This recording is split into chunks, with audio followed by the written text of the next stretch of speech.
When you hear the phrase curing diabetes by eating donuts, your first reaction might be disbelief, confusion, or even anger.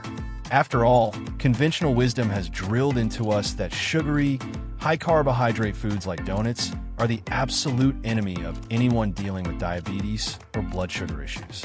But what if everything we've been told about diabetes and sweet foods isn't the complete picture? What if there are surprising nuances, unexpected mechanisms, and counterintuitive approaches that challenge our fundamental understanding of this complex metabolic condition? Before you click away thinking this is just another clickbait health article, let me be absolutely clear. This isn't about promoting reckless eating or abandoning medical advice. Instead, we're going to dive deep into the fascinating, complex, and sometimes surprising world of diabetes management, metabolic flexibility, and the intricate relationships between different foods and blood sugar control. We'll explore cutting-edge research, examine unconventional therapeutic approaches, and uncover the shocking truths that might revolutionize how we think about diabetes and dietary management. The story of diabetes and donuts is really a story about timing, context, metabolic state, and individual biochemistry. It's about understanding that the human body is not a simple machine where sugar input equals blood sugar spike output.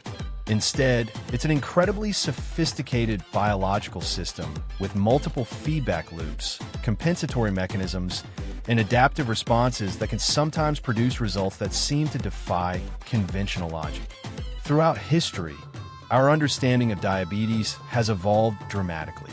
From the ancient Greeks, who described it as a condition where the body melted down into urine, to the discovery of insulin in the 1920s, to modern continuous glucose monitors and artificial pancreas systems.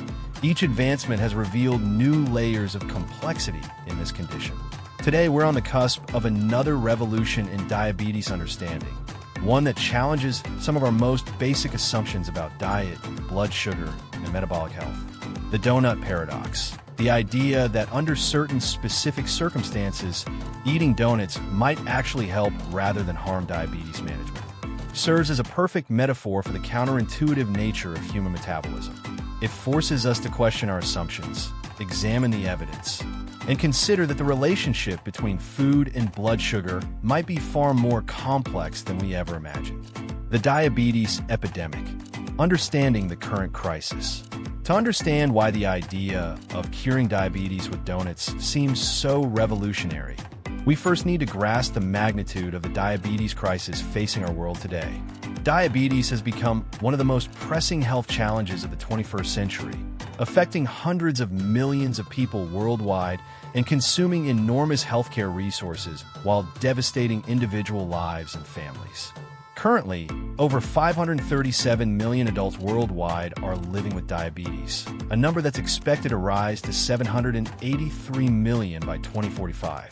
In the United States alone, more than 37 million people have diabetes. That's more than 11% of the population. Perhaps even more alarming, approximately 96 million American adults have prediabetes, meaning their blood sugar levels are higher than normal but not yet high enough for a diabetes diagnosis. The economic impact is staggering. In the United States, the total estimated cost of diagnosed diabetes in 2017 was $327 billion, including $237 billion in direct medical costs and $90 billion in reduced productivity. Globally, diabetes-related health expenditures reached $966 billion in 2021. These numbers represent not just economic burden, but human suffering on an unprecedented scale. Type 2 diabetes, which accounts for 90 to 95% of all diabetes cases, has traditionally been viewed as a progressive, irreversible condition.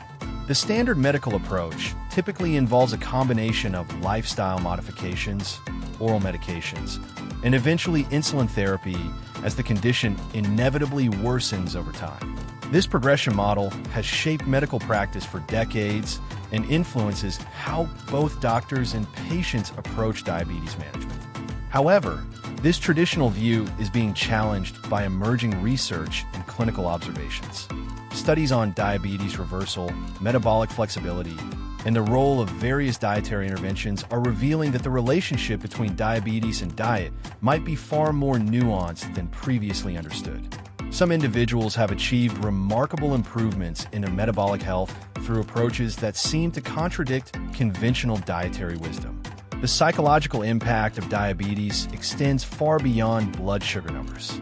Many people with diabetes develop what researchers call diabetes distress, a condition characterized by feelings of being overwhelmed by the demands of diabetes management, fear of complications, and frustration with treatment regimens.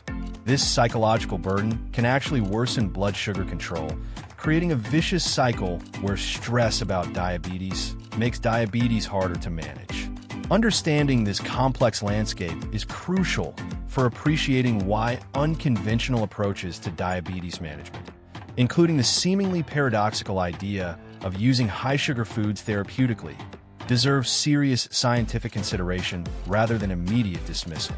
To understand why the idea of curing diabetes with donuts seems so revolutionary, we first need to grasp the magnitude of the diabetes crisis facing our world today. Diabetes has become one of the most pressing health challenges of the 21st century, affecting hundreds of millions of people worldwide and consuming enormous healthcare resources while devastating individual lives and families. Currently, over 537 million adults worldwide are living with diabetes, a number that's expected to rise to 783 million by 2045. In the United States alone, more than 37 million people have diabetes. That's more than 11% of the population. Perhaps even more alarming, approximately 96 million American adults have prediabetes, meaning their blood sugar levels are higher than normal but not yet high enough for a diabetes diagnosis. The economic impact is staggering. In the United States, the total estimated cost of diagnosed diabetes in 2017 was $327 billion, including $237 billion in direct medical costs and $90 billion in reduced productivity. Globally, diabetes-related health expenditures reached $966 billion in 2021. These numbers represent not just economic burden, but human suffering on an unprecedented scale. Type 2 diabetes, which accounts for 90 to 95% of all diabetes cases, has traditionally been viewed as a progressive, irreversible condition. The standard medical approach typically involves a combination of lifestyle modifications, oral medications, and eventually insulin therapy as the condition inevitably worsens over time. This progression model has shaped medical practice for decades and influences how both doctors and patients approach diabetes management. However, this traditional view is being challenged by emerging research and clinical observations.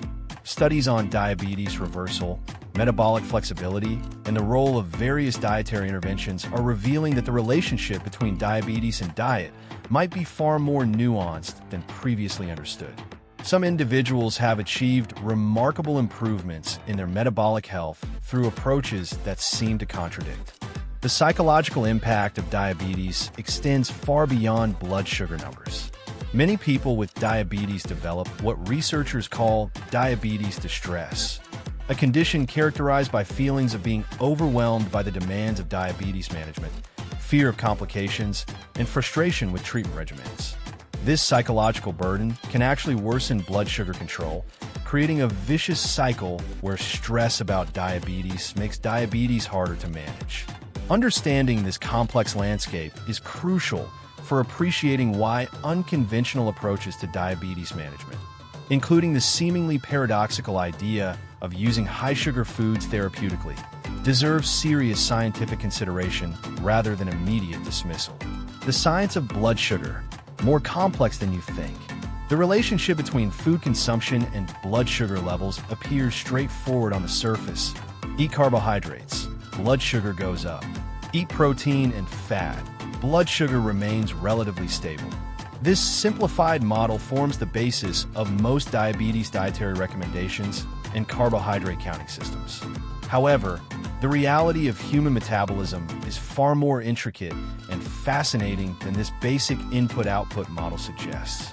When we consume carbohydrates, including the sugar and refined flour in donuts, several complex biological processes unfold simultaneously. The digestive system breaks down complex carbohydrates into simple sugars, which are then absorbed into the bloodstream through the intestinal wall. This triggers the release of insulin from pancreatic beta cells, which signal cells throughout the body to take up glucose for energy or storage. But this is where the story becomes interesting. The insulin response isn't uniform across all individuals or all circumstances. Factors including genetics, current metabolic state, timing of meals, stress levels, sleep quality, previous meals, exercise patterns, and even gut microbiome composition can dramatically influence how the body responds to the same carbohydrate load. The concept of glycemic variability, the degree to which blood sugar levels fluctuate throughout the day, has emerged as a crucial factor in diabetes management. Some research suggests that glycemic variability might be even more important than average blood sugar levels, HbA1c, in predicting diabetes complications.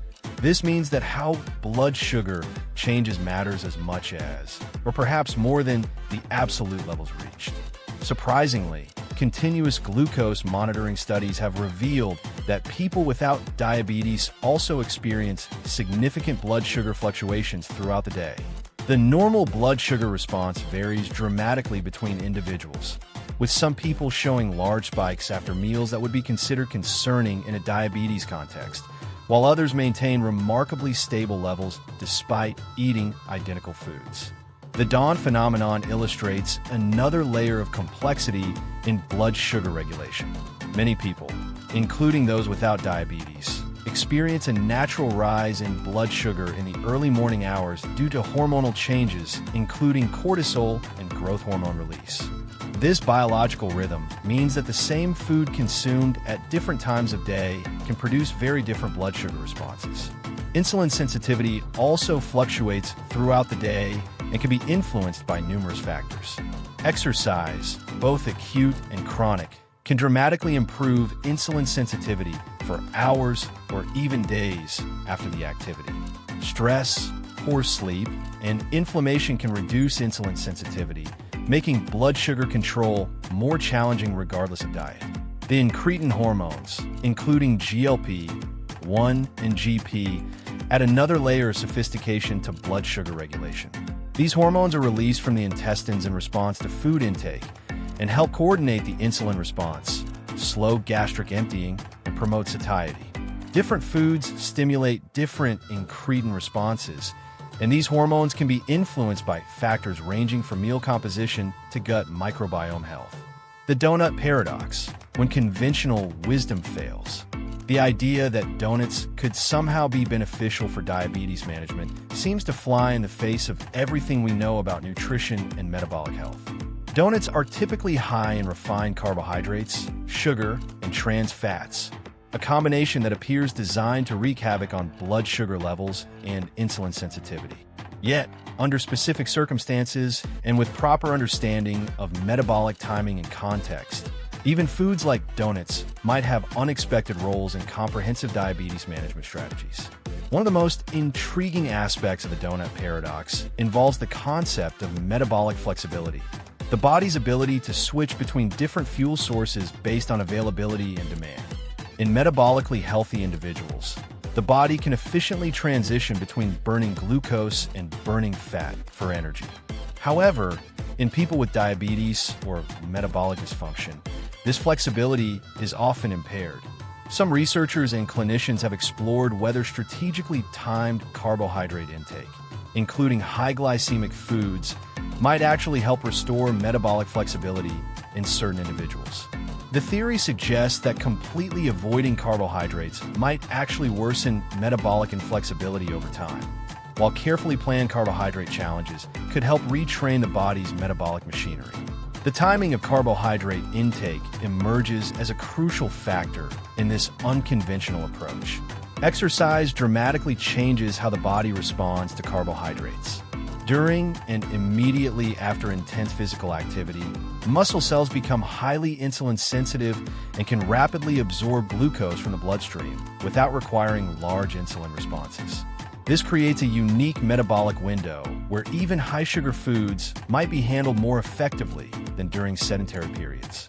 Some athletes and fitness enthusiasts have discovered that consuming simple carbohydrates, including sugary foods like donuts, immediately after intense training sessions can actually support recovery and glycogen replenishment without causing problematic blood sugar spikes. For individuals with diabetes who engage in regular intense exercise, this post-workout carbohydrate strategy might offer benefits that outweigh the theoretical risks. The psychological component of the donut paradox cannot be ignored. Strict dietary restrictions, while medically necessary for many people with diabetes, can sometimes lead to psychological stress, social isolation, and eventually dietary rebellion. Some individuals find that allowing occasional controlled indulgences, even including foods like donuts, actually improves their overall dietary adherence and psychological well-being. Research on dietary restraint and binge eating suggests that complete prohibition of certain foods can sometimes backfire, leading to eventual overconsumption and loss of dietary control. In contrast, planned, mindful inclusion of previously forbidden foods might help some individuals develop a healthier relationship with food while maintaining better long-term blood sugar control. The concept of hormesis, the idea that small amounts of stress can actually strengthen biological systems, provides another lens through which to view the donut paradox. Some researchers theorize that occasional controlled glucose challenges might help maintain or even improve the body's glucose handling mechanisms, similar to how exercise, a form of physical stress, improves overall fitness and metabolic health. Intermittent fasting and metabolic windows, the timing revolution. One of the most fascinating developments in diabetes research involves the discovery that when you eat might be as important as what you eat. This revelation has profound implications for understanding how foods like donuts might fit into a comprehensive diabetes management strategy, particularly when combined with intermittent fasting protocols and strategic meal timing.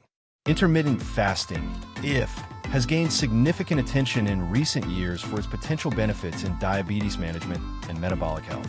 Various IF protocols, including time-restricted eating, alternate day fasting, and extended fasting periods, have shown promising results in improving insulin sensitivity, reducing blood sugar levels, and even reversing type 2 diabetes in some individuals. The mechanisms behind intermittent fasting's benefits are complex and multifaceted. During fasting periods, insulin levels drop significantly, allowing cells to become more insulin sensitive. The body also shifts into fat-burning mode, which can help reduce insulin resistance and improve metabolic flexibility. Additionally, fasting appears to trigger cellular cleanup processes called autophagy, which may help repair damaged cellular machinery involved in glucose metabolism. Within the context of intermittent fasting, the concept of refeeding windows becomes crucial. After extended periods of fasting, the body's response to food intake changes dramatically. Insulin sensitivity increases, and the body becomes more efficient at processing and storing incoming nutrients. This creates unique metabolic windows where even high-carbohydrate foods might be handled differently than during normal eating patterns. Some practitioners of intermittent fasting report that they can consume foods they previously couldn't tolerate, including sweets and high-carbohydrate items, during their eating windows without experiencing the same blood sugar spikes they would see during regular eating patterns. This observation aligns with research showing that insulin sensitivity is enhanced following fasting periods. The concept of carbohydrate cycling builds on these observations. This approach involves alternating between low carbohydrate periods, or fasting, and higher carbohydrate intake days, or meals. The theory suggests that this cycling can help maintain metabolic flexibility while allowing for dietary variety and psychological relief from constant restriction. For individuals with diabetes who practice intermittent fasting, the strategic inclusion of higher carbohydrate foods during specific eating windows might serve multiple purposes. It can provide psychological satisfaction, support social eating situations, and potentially help maintain the body's ability to process carbohydrates effectively. The dawn phenomenon mentioned earlier also relates to metabolic timing. Many people with diabetes experience their highest blood sugar readings in the morning due to natural hormonal fluctuations. However, some individuals find that their insulin sensitivity is actually highest in the evening, making this an optimal time for carbohydrate consumption. This individual variation in circadian insulin sensitivity means that the same donut consumed at breakfast versus dinner might produce very different metabolic responses. Research on chrononutrition, the study of how meal timing affects metabolism, has revealed that our digestive and metabolic systems operate according to circadian rhythms. These rhythms influence everything from digestive enzyme production to insulin sensitivity throughout the day. Understanding and working with these natural rhythms might allow for more flexible dietary approaches while maintaining good metabolic control. The psychology of food restrictions and rebellion. The psychological aspects of diabetes management are often underestimated but play a crucial role in long-term success or failure of dietary interventions. The constant vigilance required to manage blood sugar levels, count carbohydrates, and avoid forbidden foods can create significant psychological stress and may paradoxically lead to worse metabolic outcomes in some individuals. Restrictive dieting, even when medically necessary, can trigger psychological mechanisms that evolve to protect against food scarcity. When certain foods are completely prohibited, they often become more psychologically appealing, a phenomenon known as the forbidden fruit effect. This can lead to obsessive thoughts about restricted foods, increased cravings, and eventual dietary rebellion. The cycle of restriction and rebellion is particularly problematic in diabetes management because it can lead to dangerous blood sugar swings. An individual might maintain perfect dietary discipline for weeks or months, only to eventually break and consume large quantities of previously forbidden foods, causing severe blood sugar spikes and feelings of guilt and failure. Some diabetes educators and psychologists have begun exploring whether controlled, planned inclusion of previously restricted foods might actually improve long-term dietary adherence and psychological well-being. This approach, sometimes called flexible restraint, allows for occasional indulgences within a structured framework that prioritizes overall blood sugar control while acknowledging psychological and social realities.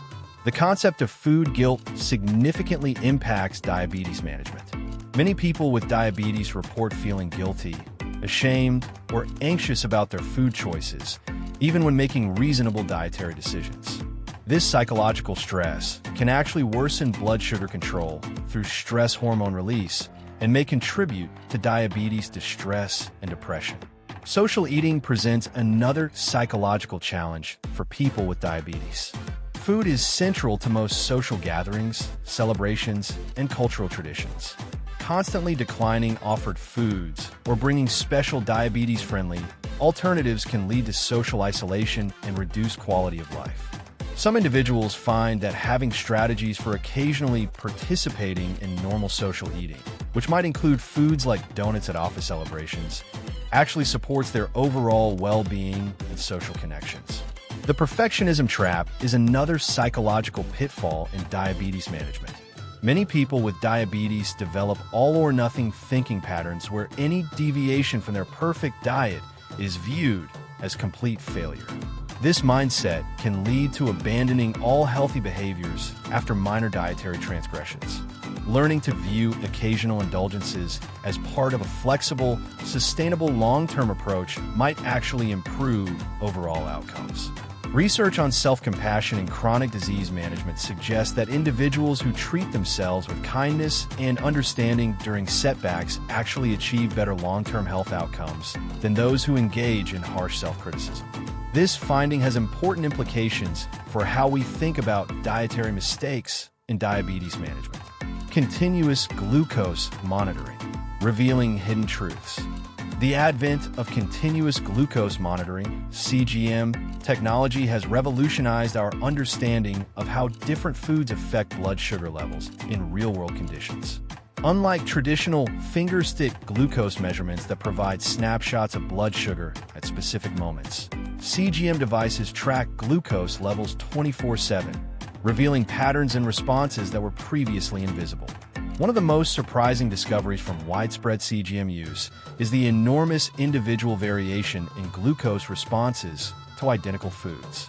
Studies have shown that two people can eat the same meal and experience dramatically different blood sugar responses, with some showing minimal changes while others experience significant spikes. This individual variability suggests that universal dietary recommendations might be less effective than personalized approaches based on individual glucose responses.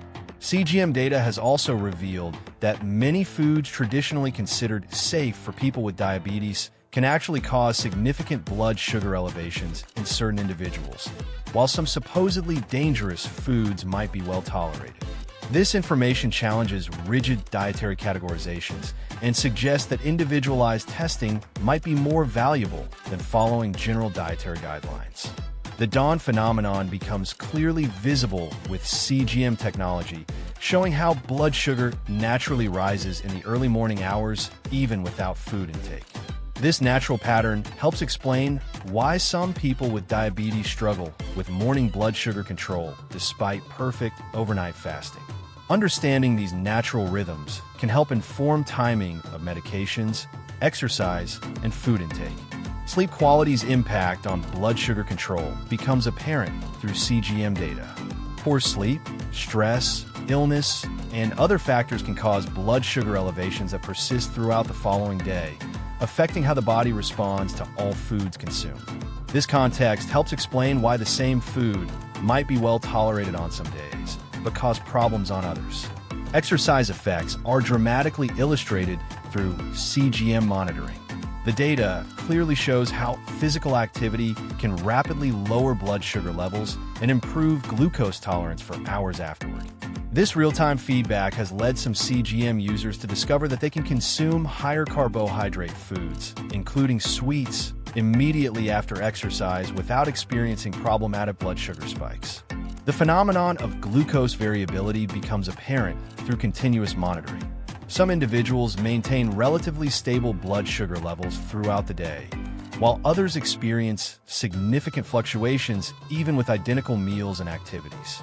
Research suggests that glucose variability might be as important as average glucose levels in predicting diabetes complications. CGM data has also revealed the concept of glucose tolerance windows, periods during the day when an individual's body handles carbohydrates more effectively. Some people discover they have better glucose tolerance in the evening, while others handle carbohydrates better in the morning. This individual timing information can inform when higher carbohydrate foods might be better tolerated. The role of exercise in glucose management, creating metabolic windows. Exercise represents one of the most powerful tools for blood sugar management, creating unique metabolic conditions that can temporarily transform how the body responds to carbohydrates. Understanding these exercise-induced changes helps explain how foods typically considered problematic for diabetes management might occasionally be beneficial when consumed in the right context. During physical activity, working muscles can absorb glucose from the bloodstream without requiring insulin, through a process called contraction-induced glucose uptake. This insulin-independent pathway means that blood sugar levels can drop rapidly during exercise, even in people with severe insulin resistance or type 1 diabetes who require insulin injections. The post-exercise period creates what many researchers call a metabolic window, characterized by enhanced insulin sensitivity that can persist for hours or even days after the activity ends.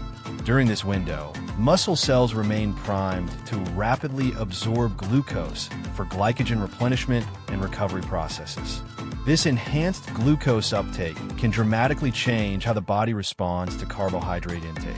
High-intensity interval training, HIIT, appears to be particularly effective at improving glucose metabolism.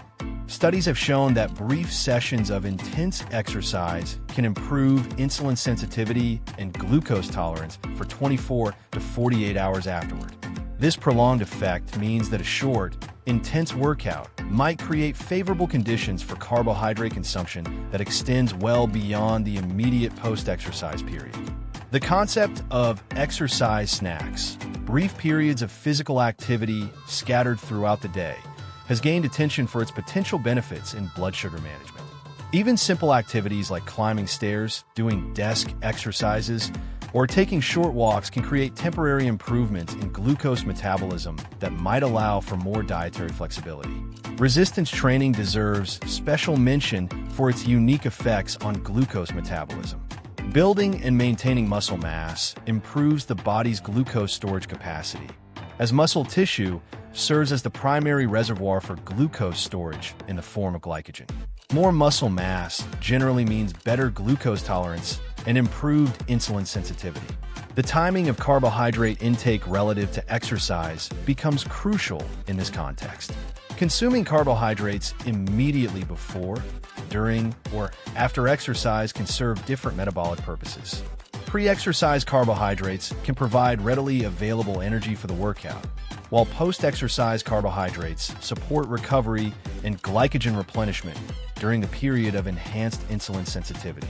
Some athletes and fitness enthusiasts have discovered that they can consume surprising amounts of carbohydrates, including high-sugar foods, immediately after intense exercise without experiencing problematic blood sugar spikes.